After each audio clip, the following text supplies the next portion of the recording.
That day, I stepped into the grand hall of the plaza, where the chandeliers sparkled like stars. The faint strains of a violin mingled with the lively chatter of New York's financial elite. Powerful faces, expensive suits, and polished smiles that masked calculated intentions. Today was my father's retirement party. Parker Prescott, chairman of Prescott Holdings, the man who built a financial empire from nothing. Or so the story he always told went. I, Ezekiel Prescott, 35 years old, the youngest son and chief human resources officer of the company, stood amidst the crowd with a heavy heart, as if I were walking into a trial where no one had told me what I was being accused of. I adjusted my tie, forcing a polite smile as a few colleagues nodded in greeting. They looked at me with mixed expressions, some curiosity, some pity, and a hint of something like detachment. 13 years of dedication to Prescott Holdings. I had overhauled the HR system, retained hundreds of talents through crises, and stabilized the company when everything seemed on the verge of collapse. I didn't do it for money or to vie for power. I did it for honor, to earn my father's notice and recognition just once, with the same proud look he gave my older brother, Christopher. But deep down, I knew that hope was as fragile as a spider's web in the wind. The hall glowed with light. Tables were draped in white silk, wine glasses shimmered, and on the stage stood my father, Parker Prescott, 65 years old, like a king. He wore a perfectly tailored silver-gray suit, his voice resonant with authority. He raised his glass, his eyes sweeping over the crowd, and I felt my heart beat faster, as if waiting for something. A nod, an acknowledgement, anything to show that my years of sweat and dedication weren't meaningless. Ladies and gentlemen, my father's voice rang out, cutting through the murmurs in the room. Today is a special day. After nearly 4 decades of leading Prescott Holdings, I have decided to retire. This is a moment to reflect on what we've achieved and to look toward the future. The applause erupted. I stood at the back of the room near a wall draped with red velvet curtains, feeling as though I were being pushed out of the center of my own family. I looked at my father, hoping he'd mention me, even if just a brief sentence. But then he continued, his voice sharp as a blade. All assets, control, and the legacy of Prescott Holdings will be passed to my eldest son, Christopher Prescott. The room exploded. Applause thundered, mixed with congratulatory remarks. Christopher, 38, strode onto the stage with the confident air of someone born to lead. My older brother, with his perfect smile and sleek black suit, accepted a tight embrace from our father. They stood there under the stage lights like a flawless portrait of success and power. My chest tightened, as if all the air had been sucked out of the room. But I stood still, kept smiling, kept clapping, though my hands trembled. Then my father returned to the microphone, his gaze sweeping the crowd, and I felt it. The moment I knew everything was about to shatter. His voice was cold as steel, each word a dagger to my heart. As for my younger son, Ezekiel, he paused as if my name were something bitter on his tongue. He is the greatest mistake of my life. If he had never been born, perhaps this family would not have suffered so much loss. The room fell deathly silent. The applause stopped, leaving only the faint clicks of cameras from the press corner. I stood there, feeling the floor beneath me collapse. My face burned, then turned ice cold. I wanted to shout, to rush the stage and demand why he could say those words in front of hundreds of people, in front of the world. But I couldn't move. My feet felt nailed to the floor, and my heart, it was as if it had stopped beating. All eyes turned to me. Some looked with pity, as if I were a stray dog abandoned on the roadside. Others smirked, their discreet but razor-sharp smiles cutting deep. Colleagues I had worked with, shared sleepless nights with to save the company, now avoided my gaze, as if looking at me too long would taint them with the failure my father had just branded me with. I heard whispers, words brushing past like a cold breeze. It's hard to understand. Ezekiel did so much for the company. Why would he say that about his own son? But no one dared speak loudly. No one dared stand up. And I just stood there, my heart empty, as if everything I had built over 13 years had been erased by a single sentence. I wanted to run, to leave this place, but then a voice cut through the stifling silence. "Mr. Parker!" The voice was sharp, filled with outrage, and I immediately recognized it as Natalie's. My wife. She stood up from the middle of the audience, her eyes blazing like fire. "You cannot speak about my husband like that." Ezekiel has dedicated 13 years to Prescott Holdings, revamping systems, retaining talent, stabilizing the company through countless crises. You owe him recognition, and he deserves his share of the inheritance. The room buzzed again. A few people nodded as if admiring Natalie's courage. But I saw the looks in others' eyes, skeptical, cold, especially when she emphasized inheritance. I knew Natalie loved me, but I also knew she always craved the stability and security that money brought. In that moment, I wasn't sure if she was standing up for me or for something else. Still, for a fleeting second, I felt a small comfort, as if there was still someone in this world willing to fight for me. My father on the stage gripped his wine glass tightly. His face reddened with anger, but his voice remained chillingly calm. "My dear daughter-in-law, you're interrupting my event. I suggest you leave immediately." He signaled to security, and two men in black suits approached Natalie. She looked at them, then at me, her eyes both defiant and pained. "Ezekiel, are you just going to stand there and let them treat us like this?" she said, her voice trembling. I wanted to say something, to pull her back, but I just stood there, frozen, my mind swirling with 1,000 emotions, shame, humiliation, and a flicker of gratitude that she had spoken for me. Natalie lifted her chin and walked out of the row, not letting the security guards touch her. "Let's go, Ezekiel," she said firmly. I followed her silently, feeling the weight of every stare like arrows piercing my back. We walked out to the parking lot, not saying a word. The cold New York night air whipped across my face, but it wasn't as cold as the pain gnawing at my chest. We reached the parking lot in silence. The frigid New York night wind stung my face, but it paled in comparison to the pain eating away at my chest. I opened the car door for Natalie, and she slid in, her gaze fixed on the window, her hands clutching her purse as if it were the only thing anchoring her to reality. I got into the driver's seat, started the engine, and we drove off in silence. Every time I opened my mouth, my throat felt dry, as if every word had been swallowed by my father's humiliating remarks. Natalie said nothing either. She sat there, motionless, her eyes distant, as if she were somewhere I couldn't reach. The drive from the plaza to our apartment had never felt so long. With each passing second, the silence between us grew heavier, like an invisible wall rising, separating us forever. I gripped the steering wheel tightly, trying to focus on the road, but my mind was flooded with images of my father on the stage, his cold voice and Natalie's eyes filled with anger, disappointment, and pain. Returning to our apartment on the 12th floor, a place that once felt like a sanctuary filled with evenings of laughter, weekend breakfasts with coffee and sunlight streaming through the curtains. But as I opened the door, the space now felt cold, as if all warmth had been drained the moment we left the plaza. Natalie walked in, tossing her purse onto the sofa with more force than usual. She didn't look at me, just stood there with her back turned, her brown hair cascading down, hiding the face I once thought was my entire world. "I can't believe you, Ezekiel," she said, her voice laced with reproach but trembling, as if she were holding back a storm. "You stood there letting your father humiliate you in front of the whole world, and you didn't say a single word. Not one."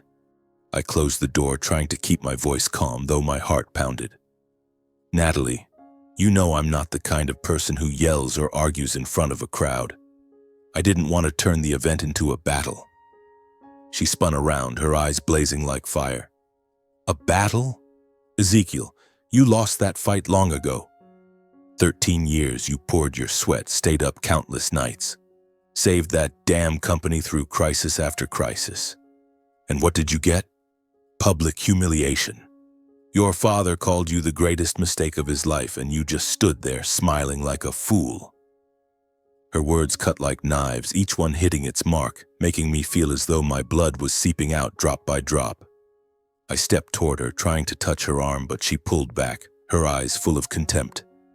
"Natalie, I did it all for honor, for family, not for money or power. She let out a bitter, icy laugh, as if I'd just said the most foolish thing in the world. Honor? Family? You think that family cares about you? Your father chose Christopher, Ezekiel. Your brother, who never had to work hard for anything, was handed the world. And you? You're the discarded son. No power, no inheritance, no future. You're a failure. The word failure rang like a bell, making my head buzz. I looked at Natalie, the woman I'd loved since our days as interns at the company, who laughed with me through long work nights, who once said she'd stand by me no matter what. But now her eyes held no trace of tenderness, only disappointment and anger. I took a deep breath, trying not to crumble.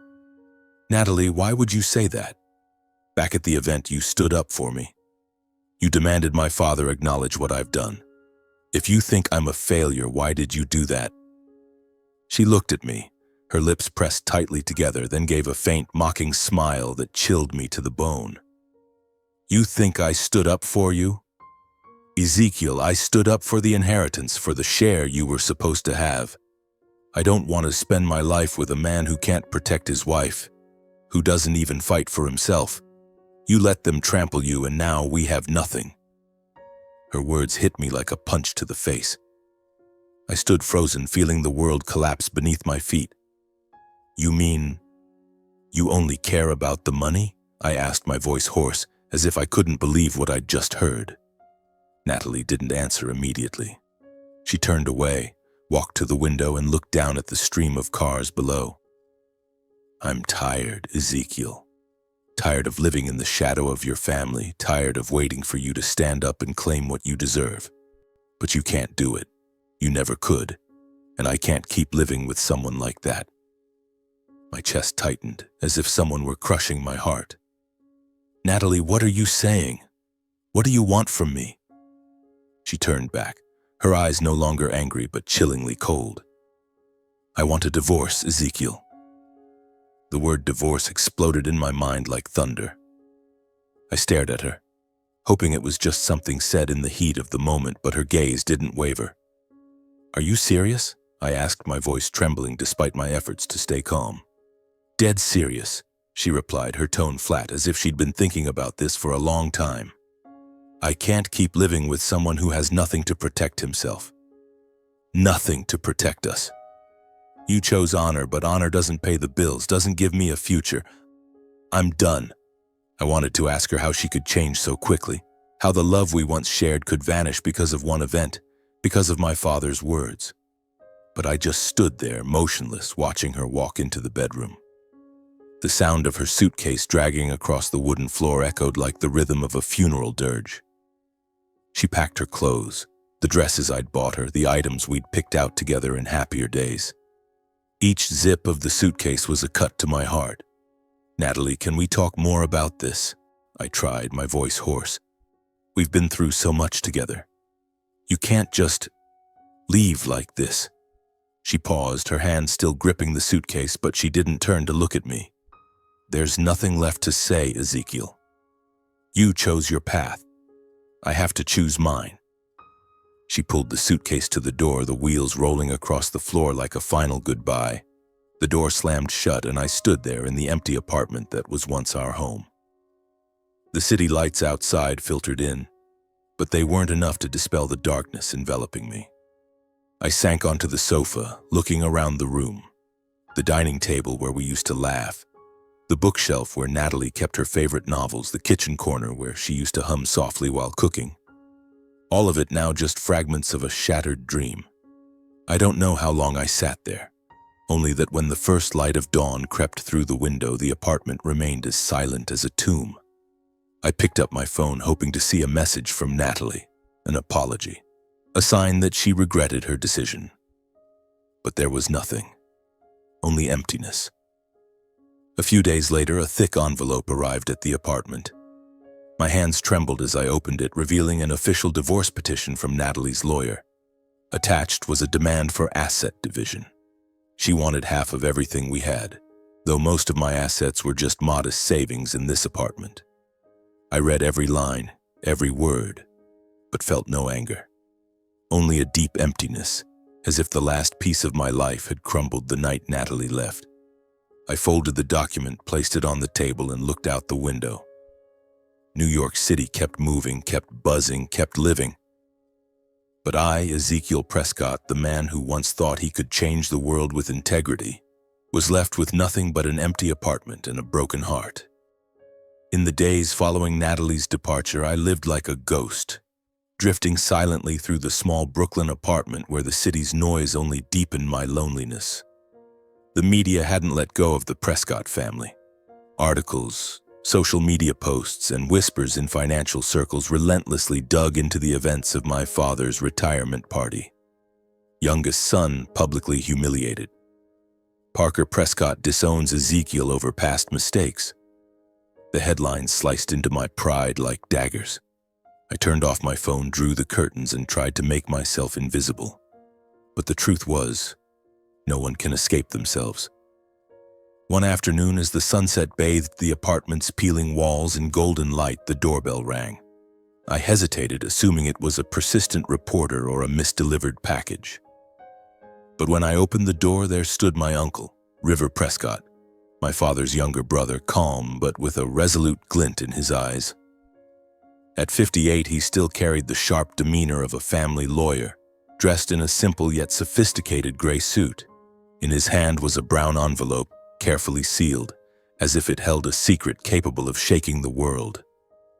"Ezekiel," he said, his voice low but warm. "Do you have time to talk?" I nodded, inviting him in, though my heart was heavy with suspicion. Uncle River had always been the quiet one in the family, the one who handled Prescott Holdings' legal messes behind the scenes without ever seeking the spotlight. I poured 2 cups of coffee, set them on the small table in the living room, and we sat across from each other.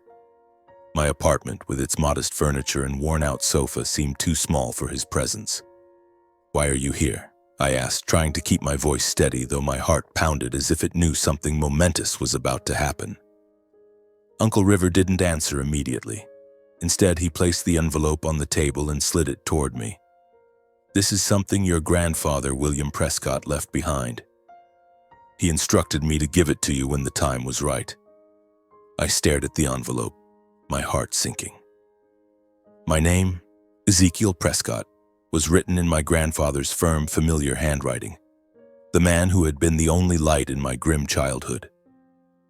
"What time?" I asked, my voice hoarse, as if afraid of the answer.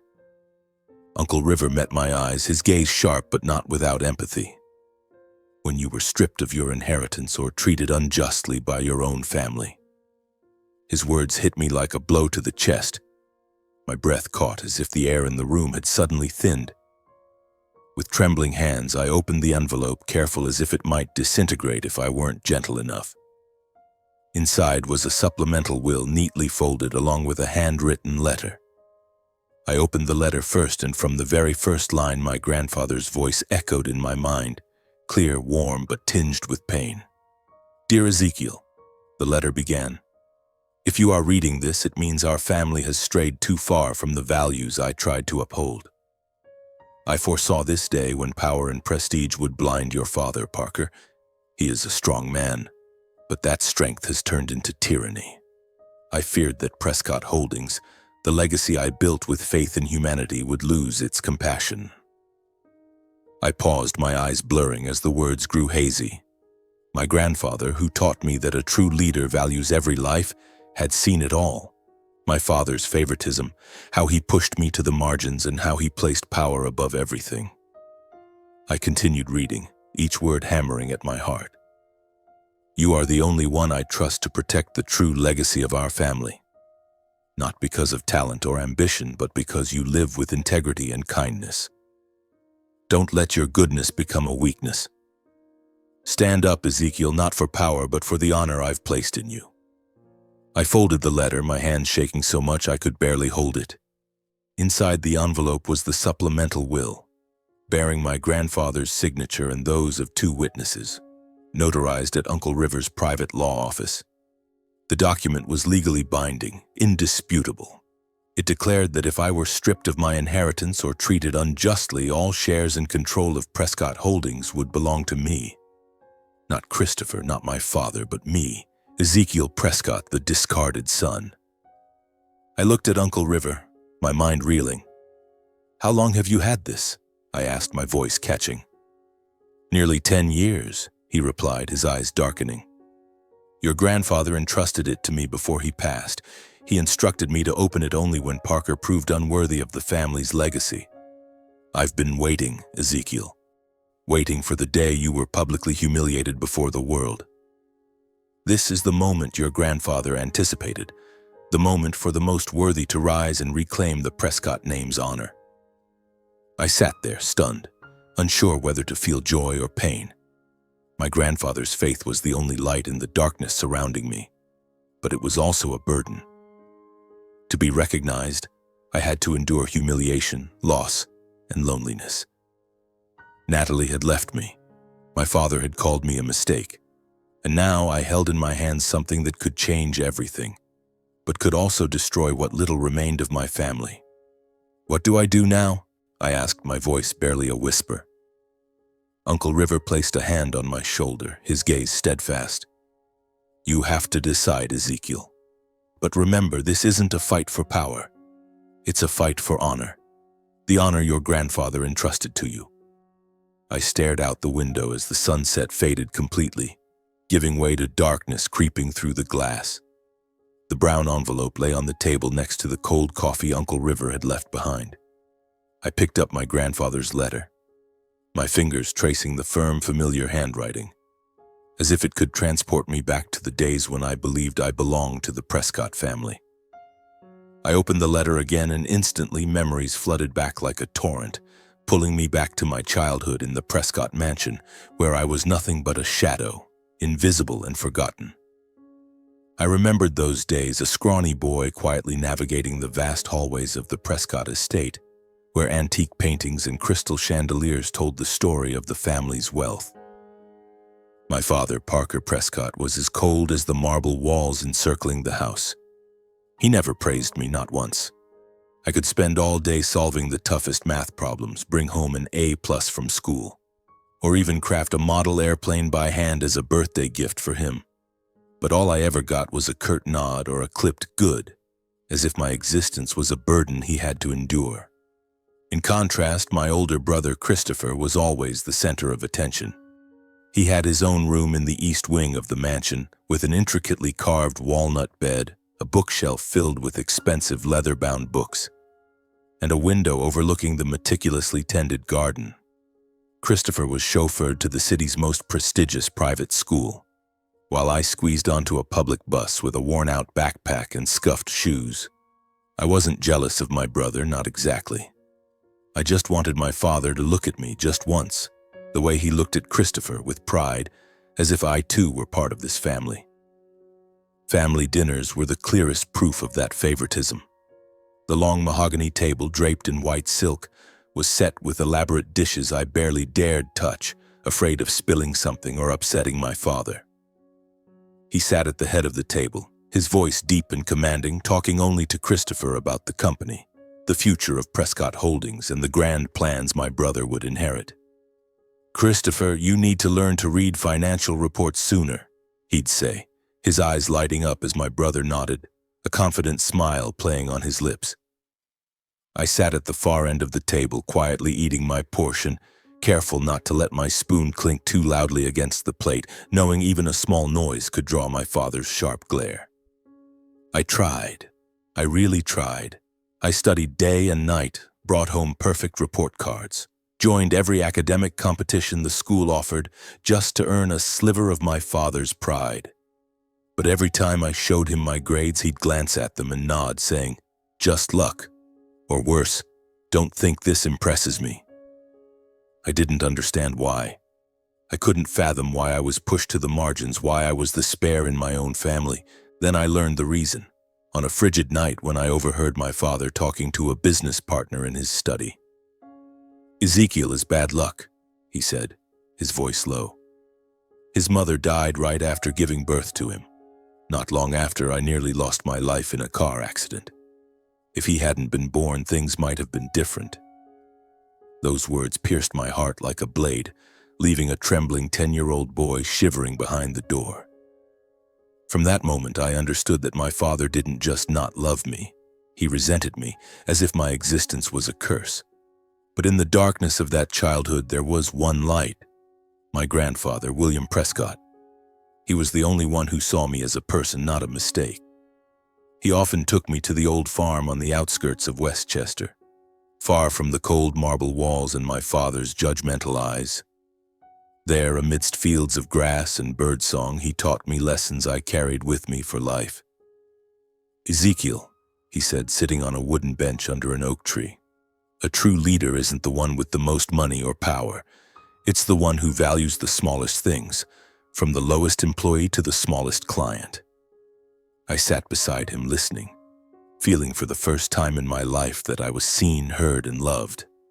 My grandfather told me about the early days of Prescott Holdings, how he built the company not just for profit but out of a belief in creating a place where people were treated fairly. He taught me how to care for plants, how to listen to the wind, and how to stand firm against storms, not the ones in the sky, but the ones in the heart.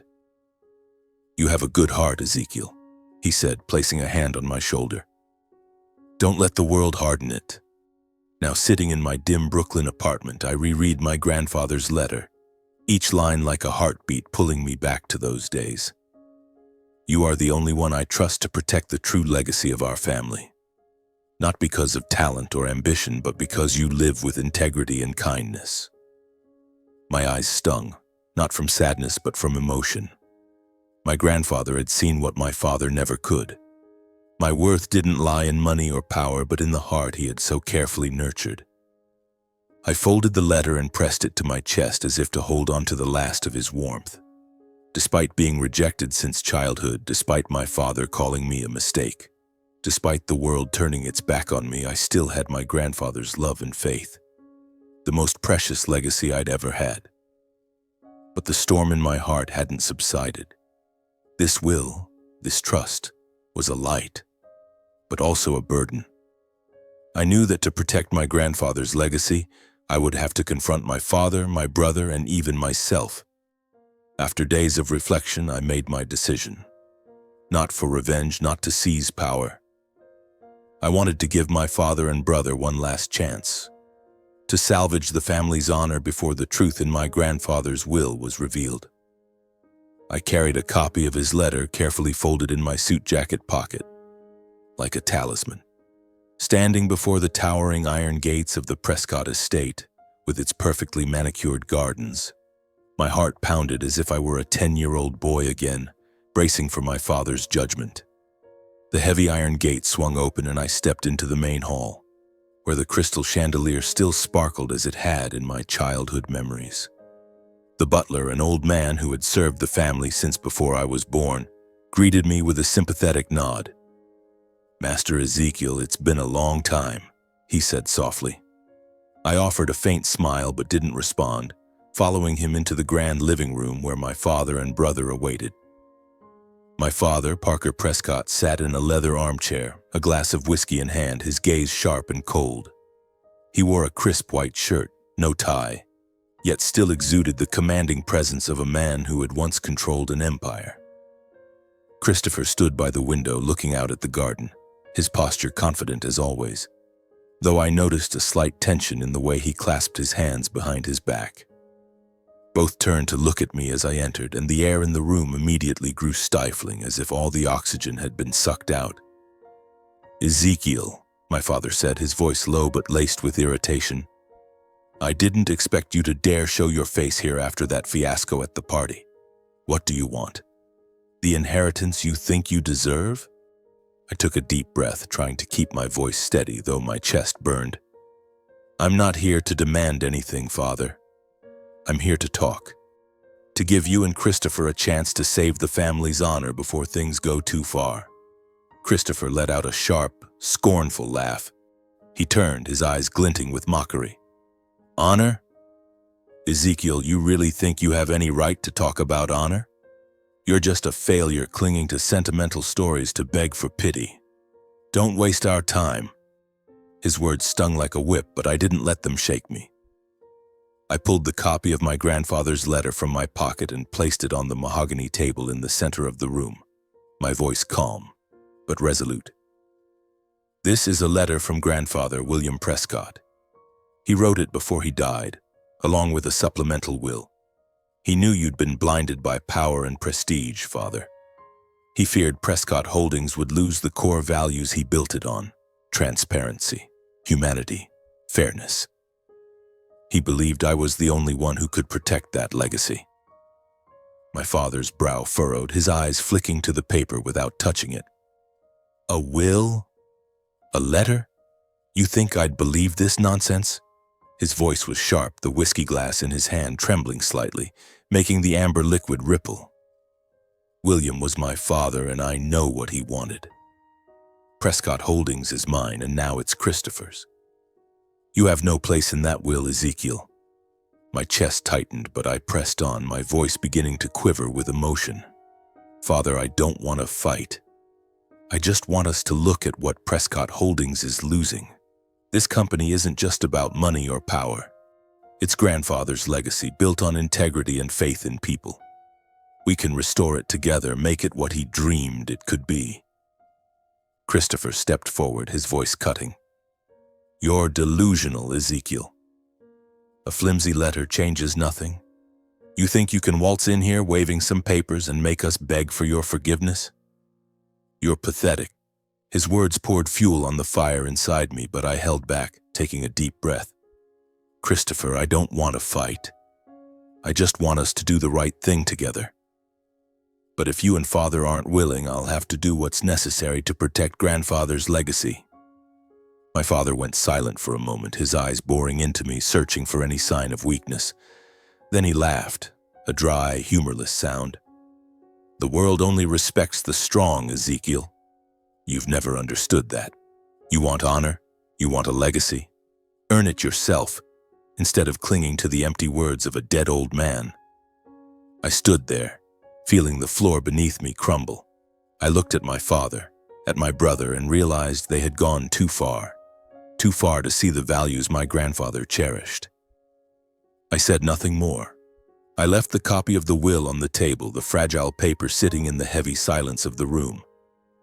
I gave you and Christopher a chance, I said, my voice hoarse. I hope one day you'll understand. As I walked out of the Prescott estate, the cold New York wind wrapped around me, but in my heart I felt a strange sense of peace. I had done what my grandfather William would have been proud of. I gave my father and brother a chance to talk, to save the family's honor. But as the heavy iron gate clanged shut behind me, I knew they had thrown that chance away without a second thought. My father, Parker, and my brother, Christopher, had no intention of facing the truth, and now I steeled myself for what was to come, a storm I knew would not be easy to weather.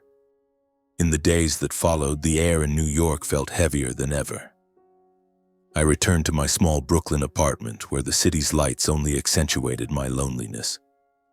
I tried to keep myself busy, reviewing my grandfather's will, rereading his letter like a talisman. But the world outside refused to let me be. Rumors began to spread, smoldering like small flames fanned into a blaze by my own family. I received a call from an old friend who had worked with me at Prescott Holdings. Ezekiel, do you know what's going on? His voice was urgent, almost panicked. They're saying you fabricated a will to claim the inheritance. They're saying you were fired for incompetence. You need to speak up, do something. I sank onto the sofa, gripping the phone tightly, feeling my blood boil. Who's saying this? I asked, though deep down I already knew the answer. Christopher, and your father. They're holding a press conference. You should turn on the TV. I switched on the television, and immediately Christopher's face appeared on the screen, standing in a luxurious press room with the Prescott Holdings logo behind him. He wore a sleek black suit, his usual confident smile in place, but his eyes were cold and calculating. We regret having to make this public, Christopher said, his voice measured yet theatrical. But Ezekiel Prescott, my brother, has deliberately spread false information about a forged will, aiming to sow confusion among investors and damage the Prescott family's honor. We have filed a lawsuit against him for defamation and reputational harm. The press room buzzed. Reporters scrambled to ask questions, cameras flashing like lightning. My chest tightened, as if the air in the apartment had been sucked dry. My father appeared beside Christopher, his presence commanding but his face as cold as ice. "Prescott Holdings is my legacy," he said, his voice resonant. "I won't let anyone, not even my own son, destroy what I've built." I turned off the TV, unable to bear another second. They hadn't just rejected the truth, they had turned against me, painting me as the enemy before the entire world. I opened my phone, scrolling through social media where every post felt like a dagger to my pride. "Ezekiel Prescott fired for incompetence," one headline screamed. "Youngest Prescott's son greedy fabricates will to seize inheritance," a viral post claimed.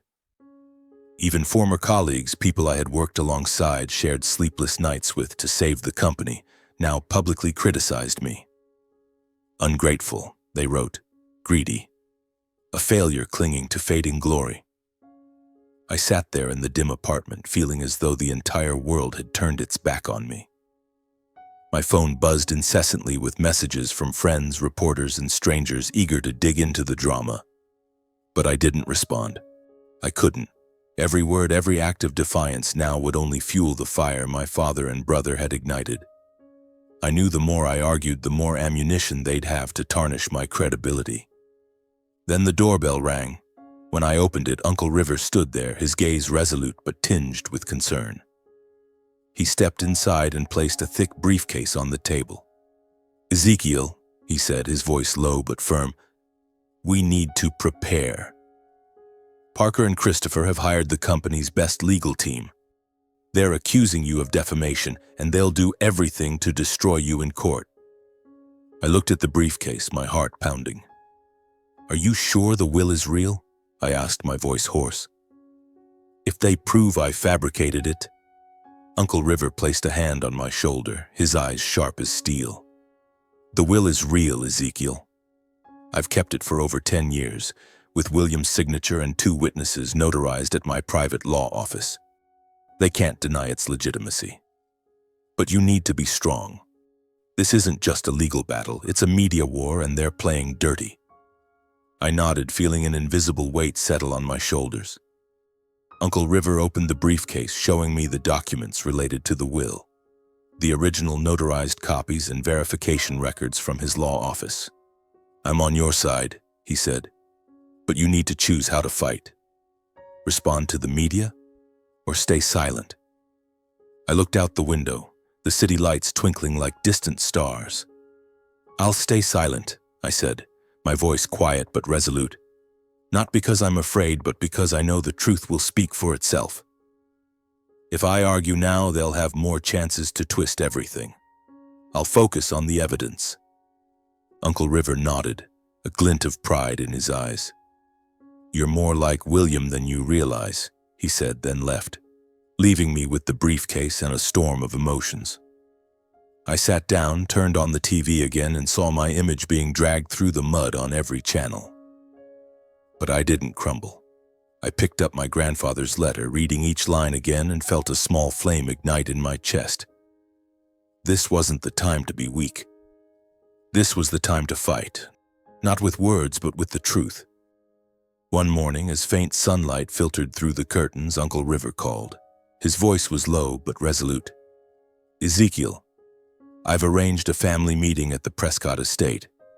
Parker has agreed to hold it under the guise of addressing your slander. But this is our chance.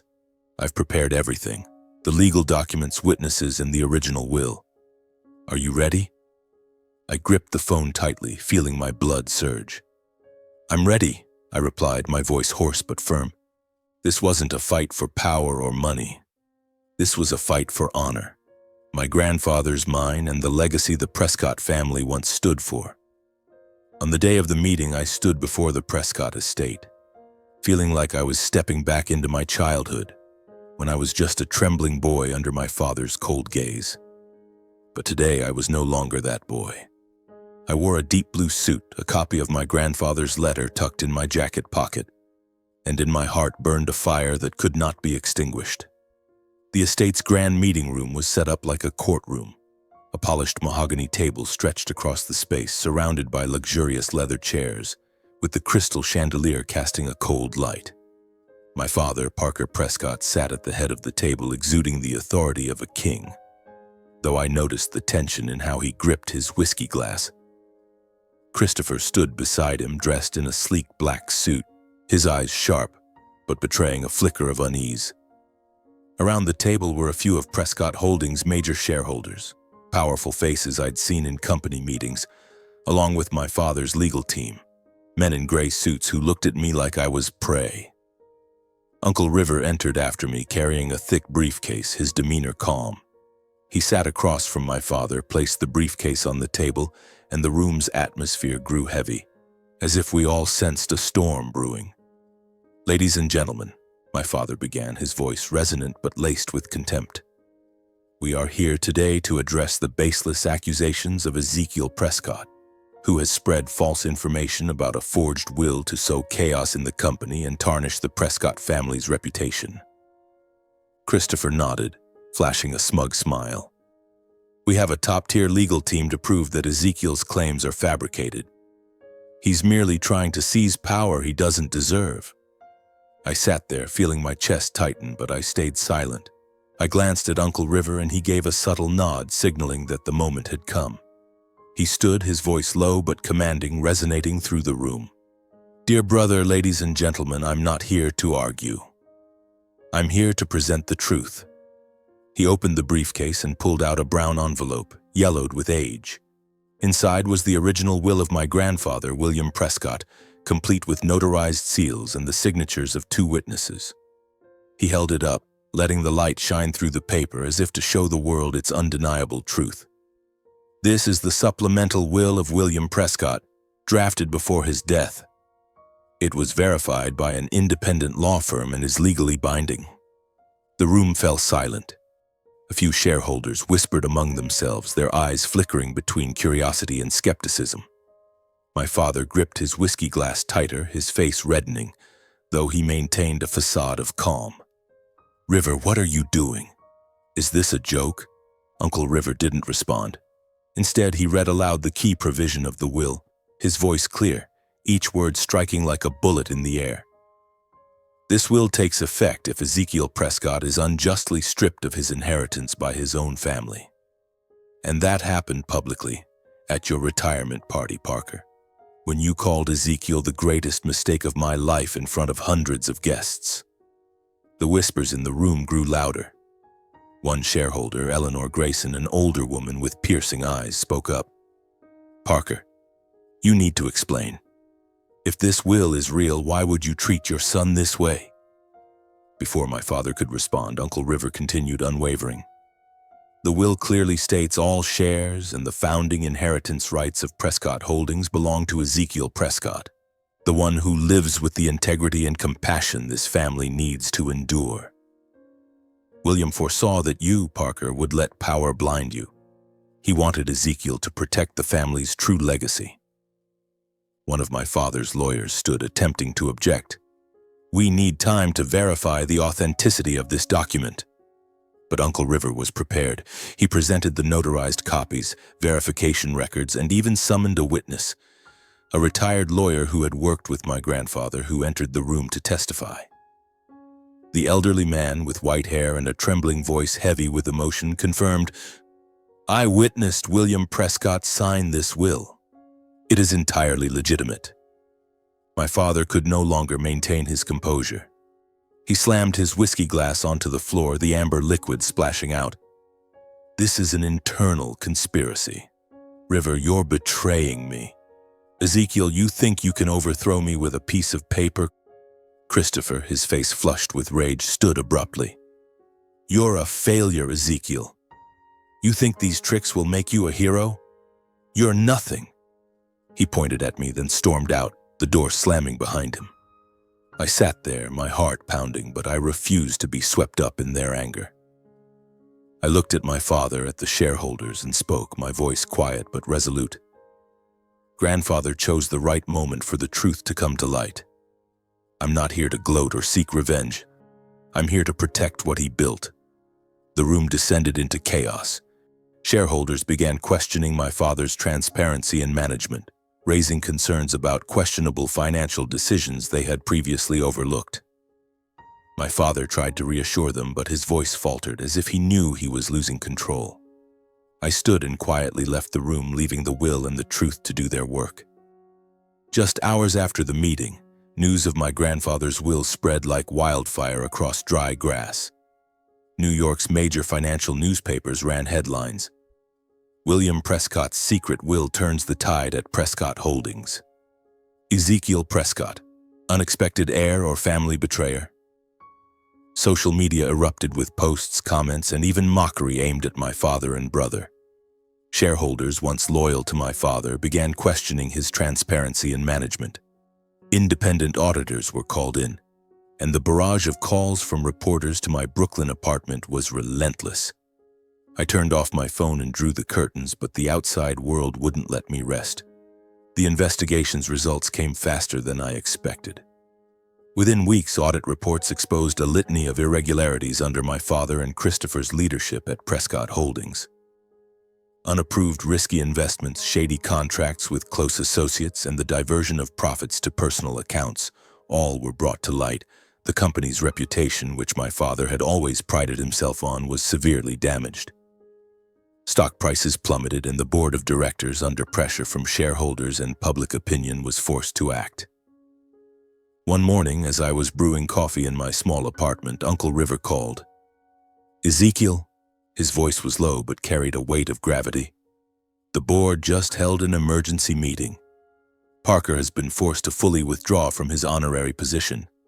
Christopher has been removed as CEO. Their shares are temporarily frozen pending restructuring. They have nothing left." I gripped the coffee mug tightly, feeling my chest constrict. I didn't feel triumphant or vindicated, only a deep sadness, as if I were watching my family crumble before my eyes. "Is there anything else, Uncle?" I asked, my voice hoarse. Uncle River hesitated, then continued. "The board wants you to take on the role of interim CEO. They need someone to restructure the company and restore trust among employees and shareholders. You're the only one they trust right now." I sank onto the sofa, my mind reeling. CEO of Prescott Holdings, a position I had never dared dream of, not because I lacked the ability, but because I never thought I'd be recognized. Now it was no longer a dream. It was a responsibility, the one my grandfather had entrusted to me through his will. The following week, I walked into Prescott Holdings headquarters and stepped into the CEO's office, a space both foreign and familiar. The expansive room with its windows overlooking New York's skyline was once where my father sat, issuing commands and building his empire. Now it was where I would start anew, not to continue my father's ambitions, but to restore the values my grandfather held dear. I called a meeting with the management team, announcing plans for financial transparency, new governance protocols, and a commitment to listening to every employee, from the janitors to the directors. The shareholders, initially skeptical, were gradually won over by my sincerity. Employees who had once avoided my gaze at the retirement party now looked at me with newfound respect. The media began calling me the silent heir, a title I wasn't sure I liked. They wrote about me as a hero who saved the Prescott family's honor not through power but through integrity. To me, there was no victory to celebrate. Every step I took, every decision I made was simply my way of keeping my promise to my grandfather and Uncle River. I didn't seek revenge against my father or Christopher. I didn't need to. The truth had done that for me. Meanwhile, I heard whispers about my father and brother through the financial grapevine. My father, Parker Prescott, once the king of New York, rarely left the estate. People said he sat in his study staring at old family portraits, speaking to no one but the aging butler. Christopher faced the rejection of friends and loyal shareholders. He posted on social media trying to project strength, but the desperation in his words was evident to all. They had lost everything, not just power, but the pride they once considered untouchable. I moved out of the Brooklyn apartment, settling into a small house in the suburbs where I could hear birdsong and feel a peace the city could never offer. My new life was simple, free of extravagant parties or flashing camera lights. I worked, came home, and on late nights I sat by the window gazing at the starry sky. thinking of my father, the man who was once so proud he lost it all. I didn't hate him or hold a grudge. I only hoped that one day he would find the courage to look at himself, to see the mistakes he made, not just with me but with the entire Prescott family. In the days after I assumed the role of interim CEO of Prescott Holdings, my life settled into a new rhythm, simple yet deeply meaningful. I woke early, driving through quiet suburban roads to the company headquarters, where I worked tirelessly to restore the trust of employees and shareholders. Financial reports were made transparent, new governance protocols were established, and day by day, I felt Prescott Holdings slowly reclaiming the brilliance my grandfather William had once envisioned. Yet within me there remained a void, not from a lack of power or prestige, but from the unhealed wounds of my family. One late afternoon, as the sunset bathed the CEO's office in golden light, my assistant knocked on the door, her voice hesitant. "Mr. Prescott, someone is here to see you." She says her name is Natalie. I froze, the coffee mug in my hand trembling slightly.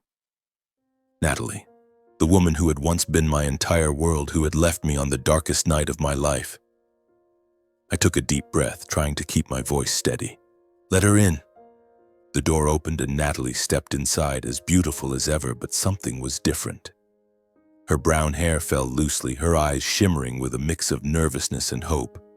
She wore a pale blue dress, a color I used to love, but now it only stirred painful memories.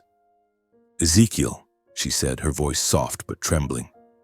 I want to talk." I gestured for her to sit, though my heart pounded as if bracing for a battle I didn't want to fight. "Go ahead, Natalie," I said, my voice even masking the storm of emotions inside me. She sat, her hands clasped tightly in her lap as if searching for courage.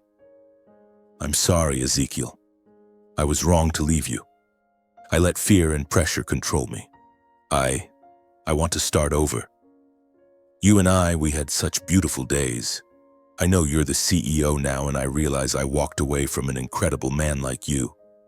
Her words cut like a knife, not out of pain, but because they reminded me of the night she left, when she called me a failure, when she admitted she stood up for the inheritance. I looked into her eyes, searching for sincerity, but all I saw was belated regret tinged with calculation. "Natalie," I said, my voice quiet but firm, "you were once a vital part of my life. I'm grateful for those days, but true love isn't built on money or status.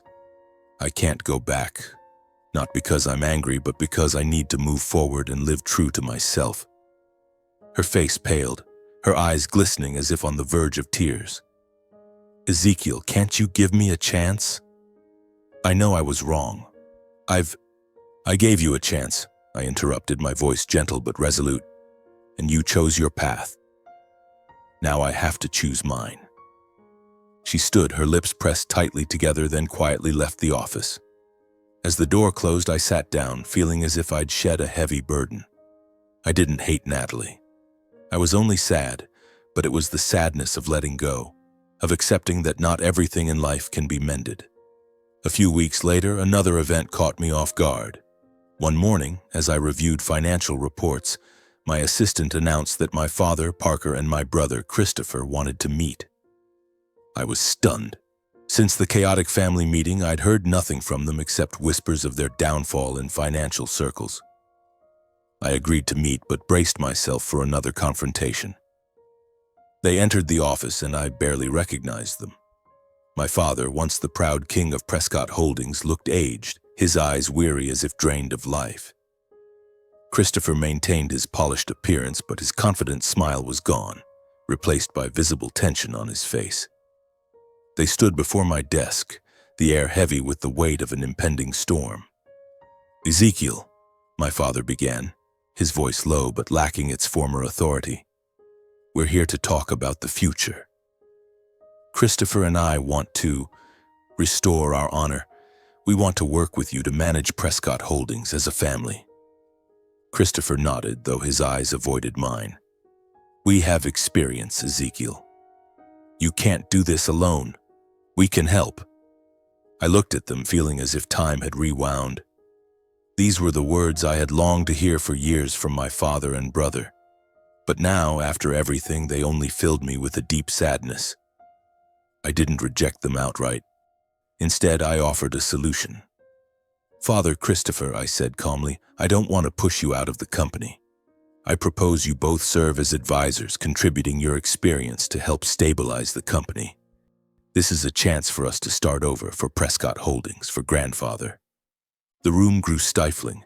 My father clenched his fists, his face reddening with anger. "Advisors? You think I need charity from my own son?" he snapped, as if I had insulted him. "I built this company from nothing, Ezekiel, and now you expect me to bow to you?" Christopher sneered, his eyes filled with contempt. "Work under you? That's humiliating. Who do you think you are, Ezekiel, a hero? You're just a lucky fool who got hold of that will and thinks he can control everything." Their words cut like knives, but I didn't let them pull me in. I stood, looking them in the eyes. "I'm not offering charity. I'm giving you a chance to contribute, to start over. But if you don't want it, I respect that decision." My father slammed his hand on the desk, his voice trembling with rage. "I don't need your pity disguised as a position. You'll regret this, Ezekiel." He turned and stormed out of the office, Christopher following, casting a resentful glance back at me.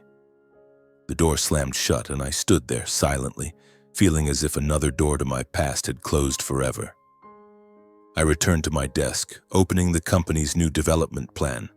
I didn't react or get angry. I understood that some people would rather live in ruined pride than start anew with humility. My heart was at peace, knowing I had done the right thing. I offered a chance, even if no one took it. In the months that followed, Prescott Holdings gradually stabilized. Transparent financial reports restored the confidence of employees and shareholders, and the Prescott name once again commanded respect in New York's financial circles. The media continued to call me the silent heir, but to me the title didn't matter. Every decision I made, every day I worked, was simply my way of keeping my promise to my grandfather, to protect his legacy, not through power but through integrity.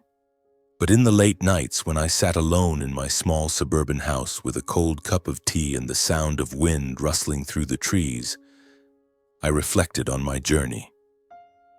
From a boy labeled bad luck, pushed to the margins by my father, to a man who stood up to reclaim the family's honor. I had weathered storms I never thought I could survive. The wounds from my father's public humiliation at the retirement party, from Natalie's departure, from my brother's betrayal lingered, but they no longer caused me pain. Instead, they became lessons, fires that forged me into the person I am today.